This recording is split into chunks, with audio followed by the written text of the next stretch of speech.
That's why the Vedic knowledge is like this.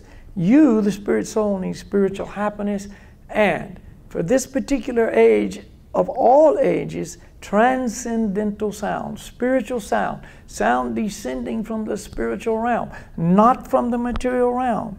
It comes from the Supreme Himself, coming down to us. You see, descending. We come in contact with that sound. It is filled with spiritual potency. Spiritual potency, not material potency. Potency is everywhere. There's all kinds of potencies.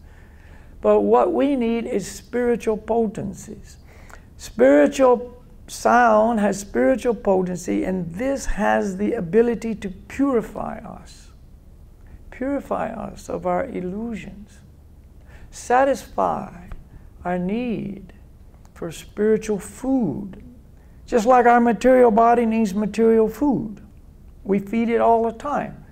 See, we understand, if I don't feed my body, then it will no longer cease to house me. I'll have to move out. I'll starve to death. So we spend so much time and so much energy taking care of these material bodies. We have food we have to get, we have to have shelter. Man, we spend so much energy just for shelter, you know. And then we need clothes. We don't have to have it, but we like to have recreation, and there goes more time and energy, you see, for the body. We got a second body to take care of, the mind. We spend a lot of time there as well, taking care of our mind. That's why we have books, magazines, newspapers, videos, cinemas, and computer games, and internet, and Scrabble, and da-da-da, and da-da-da. You know, and all that takes time and energy. And if we're honest and we look at our life is today, all too often we discover this is my life. This is all I do. All my time and all my energy I spend taking care of my two bodies. But we've already learned that's not who we are. See, we are spirit soul. And as a spirit soul, we need spiritual food. And that's why no matter how perfectly I arrange my material situation, there's still something missing.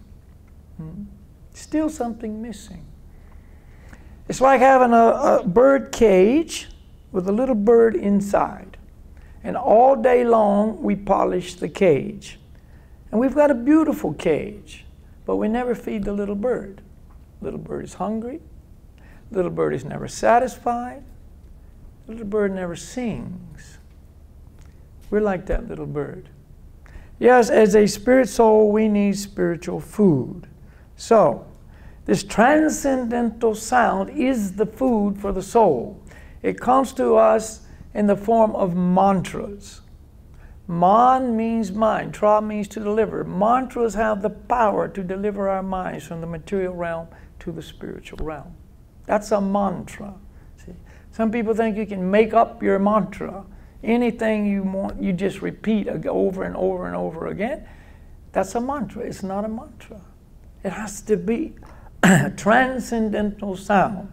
See, you can't make transcendental sound. You can't create that. See, it comes to us from the spiritual realm. So, mantra meditation is the meditation that is recommended by the Supreme Lord Himself. We live in an age known as Kali Yuga. There's different ages. I'm not going to go into that. It's quite, you know, a lot of detail. But different time periods or different ages require different techniques of spiritual realization. So right now we live in the Kali Yuga, which is the most dark of all the ages. It's the most degraded of all the ages. People are the most covered materially. See? It is the age of the least spiritual ability. We don't have hardly any spiritual quality. It's all covered up. It's all been polluted, contaminated. So we need a very specific method. But don't worry.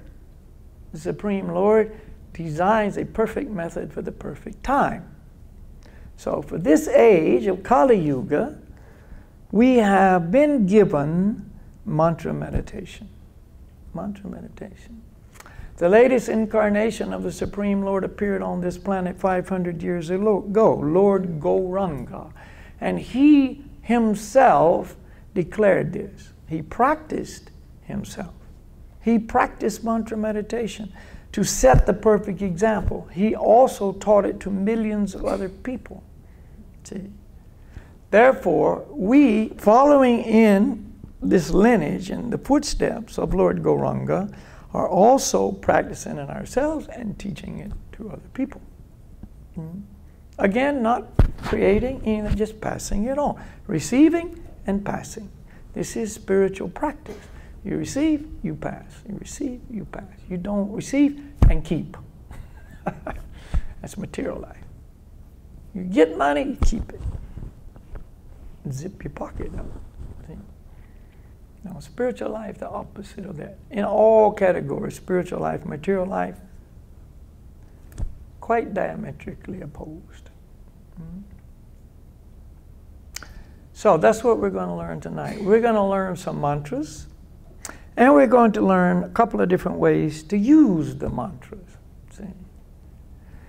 When you leave here, you will have you will have received this opportunity for yourself. See, yoga is not a religion, it's a practice, you see. It is something that you receive and you practice.